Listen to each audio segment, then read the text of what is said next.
Vamos a empezar el tema que nos corresponde ahora revisar, que es en relación a hipertensión arterial, valvulopatías y las miocardiopatías en general, ¿ya? Bueno, para empezar, el tema de hipertensión arterial, que es un tema bastante extenso, es la patología que más frecuente vemos todos los días y todas las especialidades también.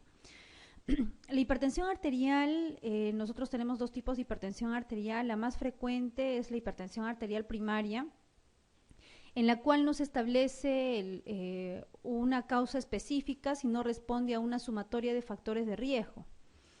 La hipertensión arterial primaria representa el 90 a 95% de la hipertensión arterial, mientras que la hipertensión arterial secundaria responde a una etiología específica que va a tener ciertas características peculiares que vamos a desarrollar posteriormente, como por ejemplo la presentación en edad temprana. La hipertensión arterial primaria, en cambio, se presenta por lo general en personas mayores o que sobrepasan los 35 años y que tiene asociados una serie de factores de riesgo como diabetes, dislipidemia, sedentarismo, factores de riesgo que vamos a desarrollarlo también en lo posterior. Entonces, la hipertensión arterial secundaria, que es la minoritaria, que es la que se presenta con menor frecuencia, sabemos que tiene una etiología que es específica y se va a establecer una causa en particular que va a ser la que explica el desarrollo de esta enfermedad que viene a ser la hipertensión arterial secundaria. Gracias. La presión arterial, cuando incrementa, porque nosotros sabemos que normalmente la presión arterial debe de variar frente a diferentes situaciones, por ejemplo, una situación de estrés, una situación de ejercicio o estrés físico o emocional, las presiones arteriales normalmente en cualquier persona deben incrementar. Y igualmente las presiones arteriales deben disminuir en el caso en que nosotros nos encontremos en una situación de reposo. Entonces, para la regulación de la hipertensión arterial existen todos unos sistemas que están integrados. Cuando existe el incremento de presión arterial, vamos a tener mecanismos que van a actuar de manera inmediata. Esos mecanismos se llaman los mecanismos de acción rápida, que van a actuar en minutos, entre segundos y minutos, ¿no? Que se van a activar estos mecanismos con el objetivo de bajar la presión arterial. Básicamente vamos a tener aquí la acción de los vasoreceptores, que son los encargados de disminuir la presión arterial. Cuando esta acción rápida no es suficiente para el control de la presión arterial, entonces vamos a tener la activación de otro sistema, que es el sistema que va a actuar de manera intermedia. Su activación se produce en horas. Y aquí tenemos el sistema que ya es bien conocido, que viene a ser el sistema renina-angiotensina-aldosterona, que se activa, y también el sistema de relajación vascular frente al estrés, donde va a incrementar el flujo capilar. Entonces, este sistema, al activarse de manera intermedia, lo que va a permitir es de que las presiones arteriales que se encontraran incrementadas van a disminuir, ¿no? Logrando provocar una mayor relajación a nivel de la vasculatura y por lo tanto una vasodilatación y de manera secundaria una disminución de la presión arterial. Y posteriormente vamos a tener la regulación de la presión arterial a través o a largo plazo, que ya es días, etcétera, donde se activa el sistema lecitina, renina, el sistema renal aldosterona, básicamente.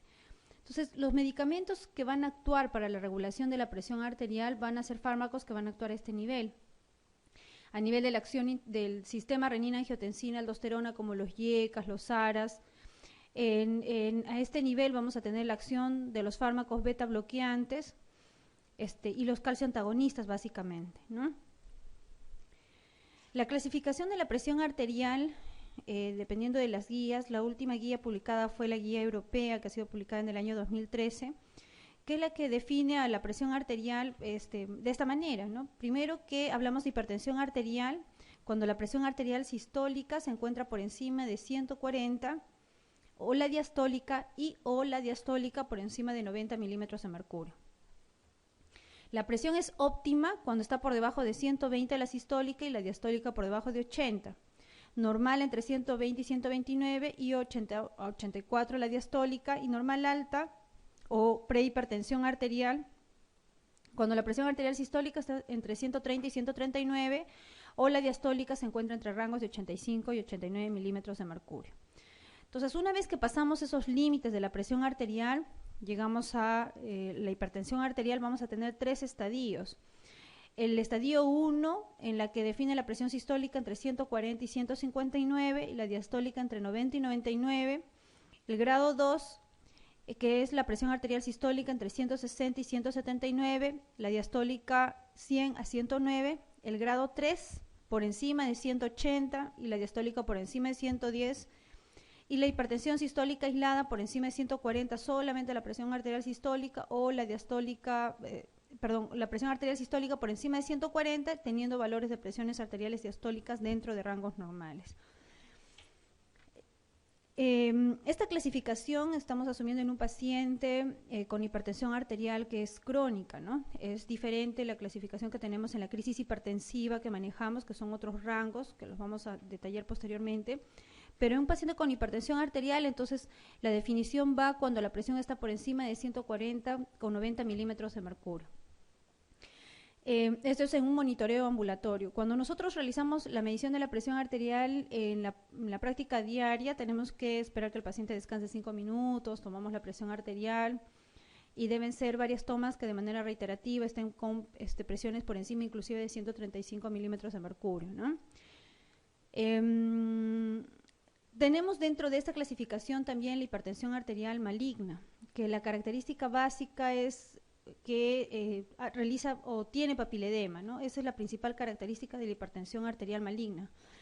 Son presiones arteriales incrementadas por encima de 180 con 90 milímetros de mercurio por lo general, aunque pueden ser en rangos menores, pero que además se asocia a papiledema. Esa es la característica principal de la hipertensión arterial maligna. La clasificación de la hipertensión arterial, ya en un caso específico que viene a ser la crisis hipertensiva, ustedes recordarán que esa es una situación que vemos por emergencia, y la crisis hipertensiva que se divide en emergencia hipertensiva y urgencia hipertensiva. La diferencia entre ambas es que en la primera tenemos daño de órgano blanco, ¿no? Sea renal, cerebral o cardíaco. Y a diferencia de la urgencia hipertensiva, en que las presiones arteriales se encuentran incrementadas por encima de 180 con 110, pero sin afección de órgano blanco, ¿no? Eso es importante en la clasificación de la crisis hipertensiva, ¿no? Presiones que se dividen en emergencia y urgencia hipertensiva. La emergencia, daño de órgano blanco. La urgencia solamente son presiones elevadas por encima de 180 con 110. La emergencia puede presentarse con presiones arteriales incluso un poco menores, pero siempre asociada a daño de órgano blanco. El manejo entre ambas va a ser diferente porque la emergencia hipertensiva vamos a tener que bajar la presión arterial. En la primera hora prácticamente el 25% de la presión arterial con la que ingresa el paciente y posteriormente ya bajar de manera progresiva la presión arterial. A diferencia de la urgencia hipertensiva, que no vamos a ser tan digamos, tan exigentes en bajar la presión arterial dentro de la primera hora. Muy bien, entonces retomando en nuestra clasificación de pacientes hipertensos crónicos, la clasificación de la hipertensión arterial nos va a permitir enfocar el manejo, el tratamiento médico y el tratamiento también no farmacológico. ¿Cuáles son los objetivos de la evaluación del paciente hipertenso? En primer lugar, si bien es cierto, como ustedes han podido observar, que la frecuencia o la mayor frecuencia se debe a una hipertensión arterial esencial donde no se establece una etiología específica, pero en todo paciente hipertenso tenemos que descartar siempre una causa secundaria, ¿no? La etiología probable. Ese es el primer paso, sobre todo si son pacientes jóvenes que se presentan con presiones arteriales muy elevadas y que existe diferencial de presiones en extremidades, etcétera, o con algunas características peculiares que vamos a ver en las diapositivas posteriores. Entonces, una vez que establecemos la etiología, si es que no es secundaria, entonces estamos hablando de una hipertensión arterial esencial, debemos establecer los factores de riesgo cardiovascular, ¿no? Dentro de ellas vamos a tener algunos riesgos cardiovasculares que son modificables y otros factores de riesgo que no son modificables. Y posteriormente tenemos que establecer qué daño orgánico se ha producido en qué órgano, ¿no? ¿Qué órganos son los principalmente afectados o los que siempre debemos de evaluar como daño de órgano blanco producto de una hipertensión arterial no controlada? Corazón, riñón, visión, la medición de íntima media en la carótida, principalmente, Entonces, al buscar la lesión de órgano diana o la enfermedad clínica asociada, vamos a tener que dentro de las lesiones que se producen a nivel cardiovascular, sabemos que la hipertensión arterial es una causa de engrosamiento de las paredes cardíacas, eso se llama hipertrofia ventricular. Vamos a tener algunas características peculiares, o sea, todo paciente con hipertensión arterial debe tener un electrocardiograma, ¿no? La expresión en el electrocardiograma se evidencia por una hipertrofia ventricular izquierda con las siguientes características electrocardiográficas, que viene a ser el índice de Sokolov más de 38 milímetros, el de Cornell más de 2440, y la evaluación ecocardiográfica cuando existe un electrocardiograma alterado, donde vamos a medir básicamente el índice de masa del ventrículo izquierdo, que para hombres es por encima de 125 y para mujeres por encima de 110 gramos por metro cuadrado. Entonces, todo paciente que tiene hipertensión arterial debe tener un electrocardiograma. Si el electrocardiograma muestra signos de hipertrofia o sobrecarga de ventrículo izquierdo, debe tener una ecocardiografía para establecer el índice de masa y la severidad de la hipertrofia ventricular izquierda. Otra de las pruebas utilizadas también va a ser la ecografía de carótidas, donde vamos a medir el engrosamiento de la pared arterial. El engrosamiento de la pared arterial, recordarán ustedes que las arterias tienen 3 capas, la que nos interesa en la evaluación viene a ser la íntima, que viene a ser la capa más interna, y la evaluación de la media.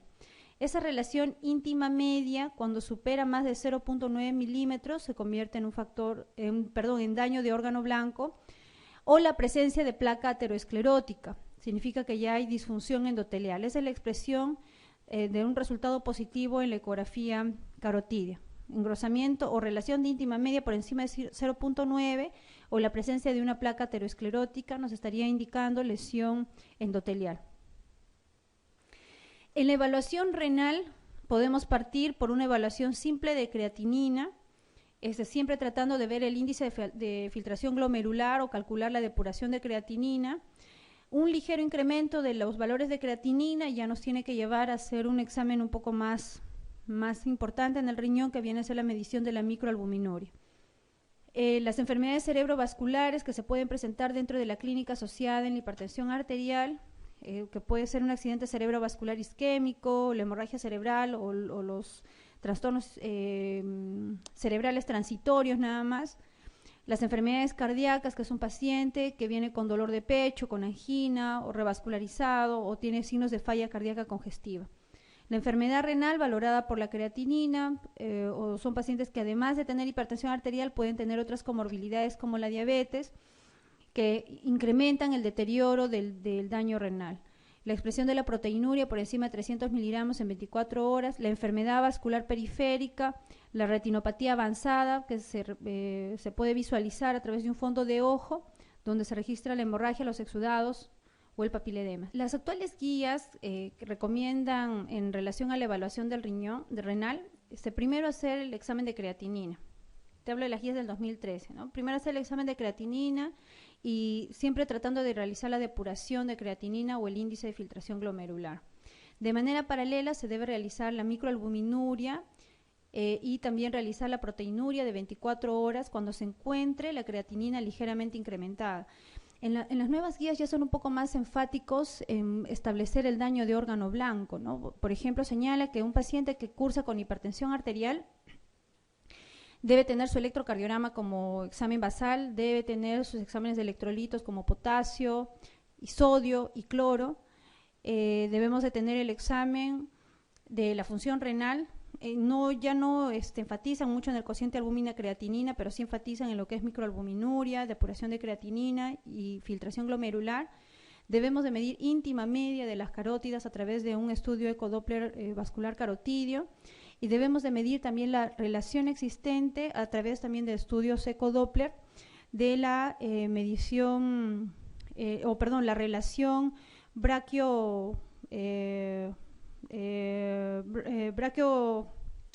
braquiopedial, la relación existente entre las presiones arteriales sistólicas de ambas relaciones. Entonces, esas son las principales indicaciones que se realizan frente a todo paciente con hipertensión arterial. Entonces, para evaluar la función renal, lo que nos interesa básicamente el dosaje de creatinina, pero señalando depuración de creatinina e índice de filtración glomerular. Ustedes saben que la depuración de creatinina lo pueden calcular por una orina de 24 horas al día,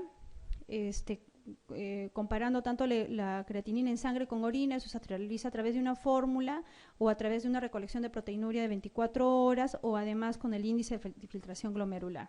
Entonces, esos serían los 3 parámetros que serían importantes para la evaluación en un paciente con hipertensión arterial y además falla renal. Este cociente albumina-creatinina, como te vuelvo a reiterar, no está tan recomendada ya actualmente en las guías, pero es una relación existente de la medición de la albúmina sanguínea con la medición de la creatinina en sangre, ¿no? Esa división es el valor que se da entre hombres por encima de 22 y mujeres por encima de 31. Muy bien, entonces esos 5 parámetros que les mencionaba, 5 o 6 parámetros que les mencionaba son importantes para todo paciente con hipertensión arterial. El fondo de ojo también para evaluar lo que es la retinopatía diabética. Hipertensiva. Y todo paciente que tiene, vuelvo a reiterar, signos de sobrecarga, hipertrofia de ventrículo izquierdo a través del electrocardiograma, debe ser evaluado a través de una ecocardiografía para establecer el índice de masa del ventrículo izquierdo. Y de esa forma se establece la severidad de la hipertrofia ventricular izquierda producto de la hipertensión arterial mal controlada.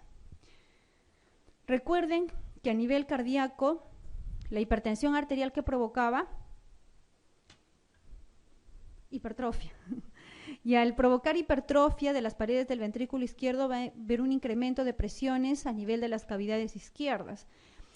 Recuerden que al existir esta hipertrofia ventricular o esta hipertrofia de masa muscular, las arterias se tornan insuficientes para irrigar toda esta masa aumentada. Por eso es esperable que en un paciente con hipertensión arterial y cardiopatía hipertensiva puedan presentar angina, o sea, dolor de pecho, aún no teniendo placas ateroscleróticas. Dejo comprender. Entonces, por la insuficiencia que se produce, por la insuficiencia coronaria frente a una masa muscular cardíaca aumentada. Ese es uno de los principales problemas a nivel cardíaco. Segundo problema es que podemos tener signos de falla cardíaca de tipo diastólica. Porque recuerden que el corazón debe distenderse y relajarse para tener un buen volumen telediastólico final del ventrículo izquierdo. Entonces, este corazón no permite una adecuada relajación porque tiene una masa ventricular importante. Entonces, puede existir signos de falla cardíaca congestiva, predominantemente por falla diastólica. El otro problema que tenemos es a nivel de los vasos, que puede existir una microangiopatía, sobre todo a nivel de las capas se producen fibrina, a nivel de la íntima también es uno de los problemas importantes. A nivel renal, la nefropatía renal en sus diferentes grados. A nivel cerebral, los accidentes cerebrovasculares o los trastornos transitorios, los TIAs, los famosos TIAs que se pueden producir en estos pacientes. Recuerden que los pacientes con hipertensión arterial no controlada, conforme va pasando el tiempo y el desarrollo de esta enfermedad, se van perdiendo los mecanismos reguladores que se producen al minuto y los mecanismos reguladores que compensan al inicio de la elevación de la presión arterial en cualquier persona normal. Por lo que estos pacientes tienen una buena tolerancia a la hipertensión arterial, entre comillas, por lo general no presentan síntomas. Cuando ya son personas ya de avanzada edad, con la patología ya preexistente durante un largo tiempo, son pacientes que no van a presentar ningún tipo de síntomas con presiones incrementadas entre 140 a 180 y recién acuden cuando tienen presiones ya muy elevadas, por encima de 210, 220, con algunos síntomas inespecíficos. Entonces, los mecanismos de adaptación también empiezan a fallar conforme la enfermedad se va desarrollando. De la hipertrofia que les mencionaba del ventrículo izquierdo, la falla renal. ¿Cuáles son los factores de riesgo cardiovascular? Los factores de riesgo cardiovascular para un evento coronario.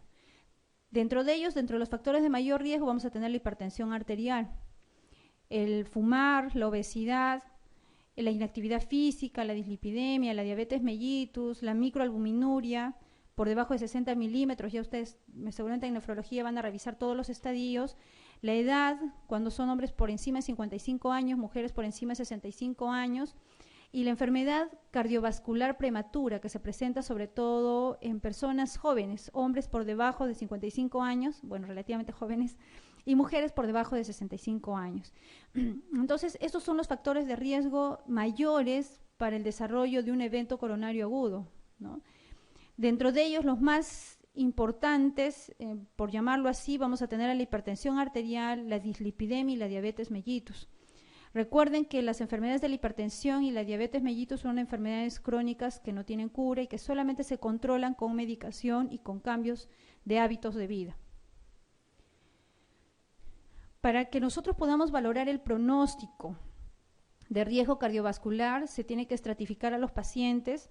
Al realizar esta estratificación vamos a tener que la probabilidad de presentación de complicaciones vasculares en el periodo de 10 años.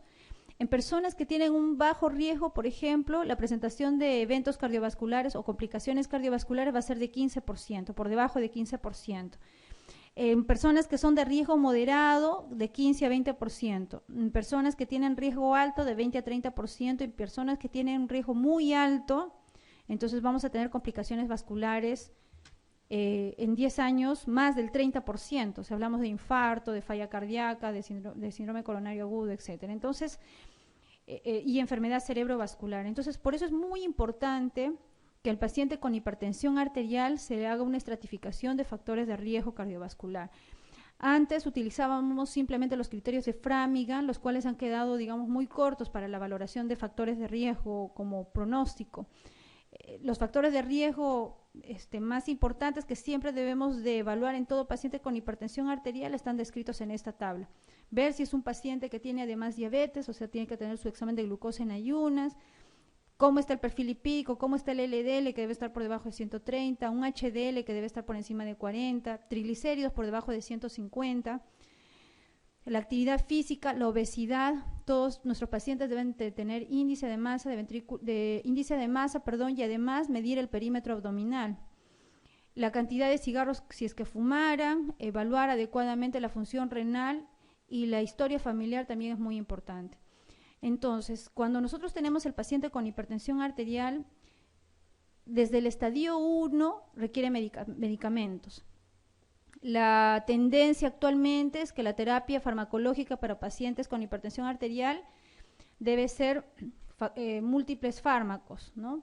No se puede tratar la hipertensión arterial solamente con un tipo de antihipertensivo, sino se debe asociar fármacos. Dependerá del tipo de complicación que tengamos en qué órgano blanco. Si tiene falla renal, por ejemplo, no vamos ya a utilizar yecas, aras, etcétera, ¿no? Si es un paciente que tiene asma, por ejemplo, y que no tiene nada que ver con el contexto de un paciente con hipertensión arterial, no utilizaremos beta bloqueantes, etcétera. Entonces, primer concepto claro es que todo paciente con hipertensión arterial debe tener un tratamiento con diferentes clases de fármacos que actúen en diferentes niveles. No existe la fórmula mágica. La combinación de fármacos va a depender del contexto del paciente y las complicaciones que este paciente presente. Miren, una persona simplemente que tiene presiones arteriales normales, pero que tiene más de 3 factores de riesgo cardiovascular, ya se le considera como riesgo moderado.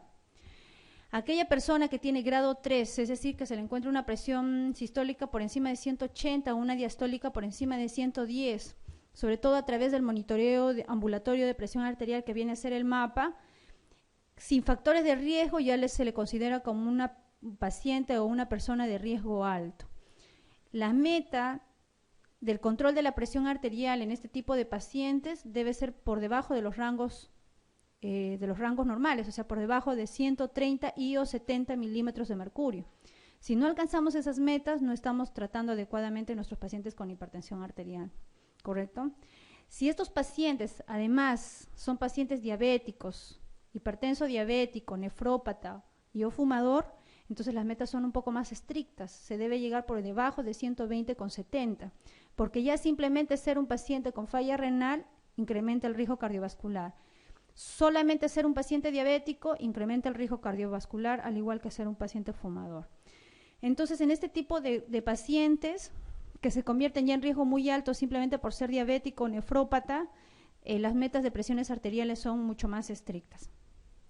En todos los pacientes debemos realizar el estudio del mapa. ¿Ustedes han visto alguna vez un estudio de mapa? ¿Han pedido alguna vez a sus pacientes? Porque eso lo vemos todos en la práctica. Sí.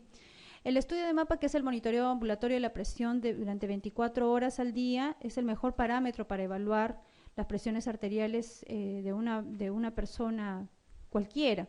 Recuerden que existe la hipertensión arterial del mandil blanco, que se diagnostica básicamente por exclusión, ¿no? El paciente siempre viene a la consulta con presiones arteriales altas, altas, altas, altas, y aparentemente en domicilio maneja presiones arteriales dentro de rangos normales. Se le hace el estudio de mapa, que es el equipo que se lo va a llevar a la casa, y vamos a ver que todos los registros son presiones arteriales dentro de rangos normales. Viene a la consulta y tiene una presión arterial alta. Entonces ya por exclusión es que diagnosticamos la hipertensión arterial de mandil blanco, ¿correcto?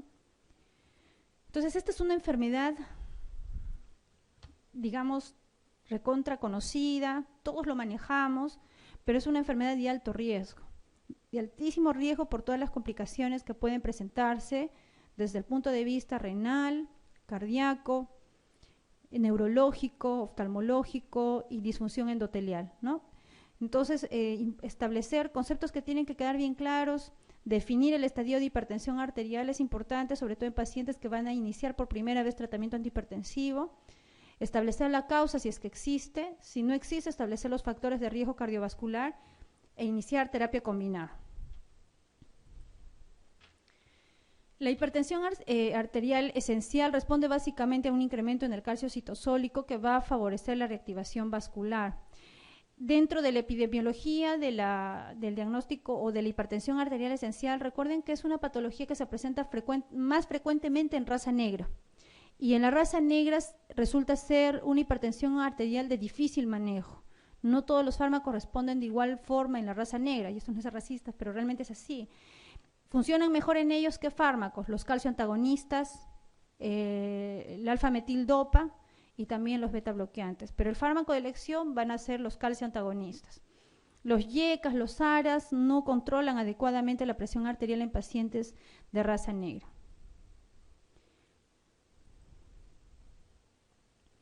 Las mujeres hipertensas tienen más riesgo que los varones, sabemos que no es así, ¿no? Ambos tienen el mismo riesgo dependiendo de qué otras comorbilidades tengan. La disfunción endotelial va a una relación directa, ¿no? El grosor de la íntima media, recuerden, más de 0.9 ya nos está indicando disfunción endotelial. Y al existir disfunción endotelial, mayor posibilidad de falla renal, mayor posibilidad de eventos cerebrales, mayor posibilidad de infarto, ¿no? Es un órgano que fácilmente se puede medir y que nos indica pronóstico. Muy bien, aquí vamos a señalar el enunciado incorrecto. La C, ¿no? La hipertensión arterial maligna cursa con papiledema, si no, no es maligna. Y en la fase maligna de la hipertensión arterial, ¿por qué se llama maligna? Porque en realidad provoca necrosis a nivel de las capas de las arterias. Esa necrosis se llama necrosis fibrinoide, que provoca la hipertensión arterial maligna. Debe ser tratada de manera rápida, incluso con vasodilatadores, betabloqueantes, etcétera, y aún así no se corrige adecuadamente la presión arterial, es de mal pronóstico. La hipertensión arterial maligna presenta las siguientes características, salvo la poliuria, ¿no? Hay vasodilatación cerebral, hay anemia microangiopática, por lo cual se producen los esquistocitos, y la necrosis fibrinoide que se produce a nivel de todas las arterias. Perdón. Recuerde que el calcio en el citosol, a ver, primero en el músculo cardíaco, el calcio es el que se encarga de lo que es la función sistólica del ventrículo izquierdo, ¿no? Ingresa calcio al interior de la célula miocárdica, y al ingresar el calcio al interior de la célula miocárdica activa el sistema de liberación de calcio a través del sistema retículo endoplásmico. ¿Recuerdan cuando vimos en el potencial de acción?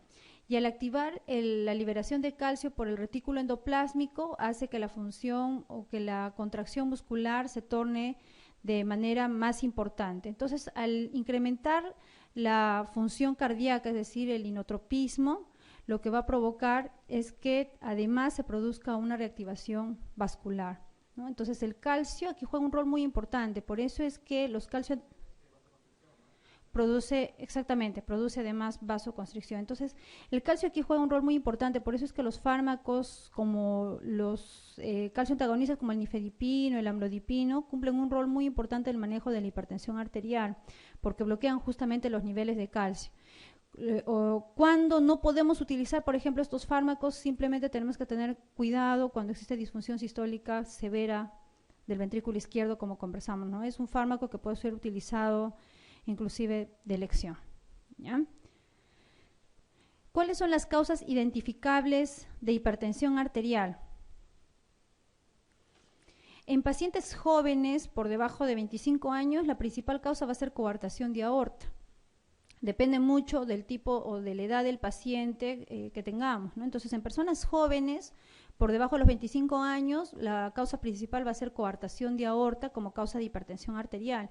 Van a ser pacientes que bordean entre los 15 y 25 años, que vienen con presiones arteriales de 220, 230, algunos con sintomatologías leves, algunos asintomáticos, y cuando evaluamos pulsos, por eso es bueno hacer el examen físico adecuadamente, evaluamos pulsos, existe diferencial de pulsos entre las extremidades superiores e inferiores, ¿no? Entonces ahí ya sospechamos clínicamente que existe coartación de aorta.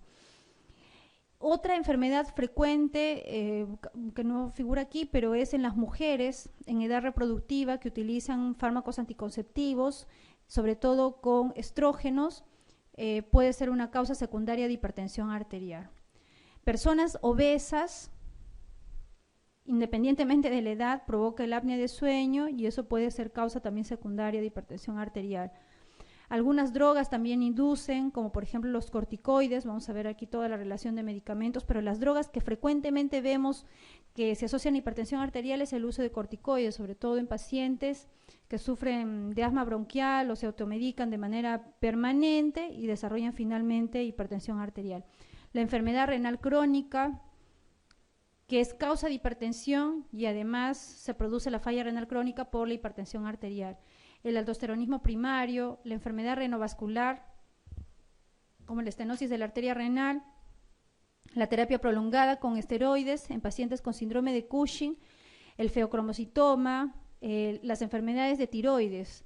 Ambas, tanto el hipotiroidismo como el hipertiroidismo, son causas de hipertensión arterial. El hipertiroidismo, recuerden, por incremento de la frecuencia cardíaca, que puede provocar incremento de la presión arterial, y el hipotiroidismo, bueno, por el trastorno metabólico que se produce, ¿no? Y la enfermedad paratiroidea. Entonces, ¿en quiénes vamos a sospechar hipertensión arterial secundaria? En pacientes jóvenes, sobre todo, ¿no? Pacientes jóvenes que vengan con presiones arteriales muy altas. Entonces, dentro de las causas renales, tenemos aquí todas las causas. Una patología muy frecuente es la poliquistosis renal. Tenemos también las glomerulopatías, las nefroangiosclerosis, las nefropatías túbulo-intersticiales, los tumores renales, la obstrucción uretral o vesical. Todo paciente con hipertensión arterial debe tener una evaluación siempre de la función renal, no se olviden. Y de las causas renovasculares, vamos a tener la coartación aorta, la artritis de Takayasu, que también es más o menos frecuente, la poliarteritis nodosa también es una enfermedad relativamente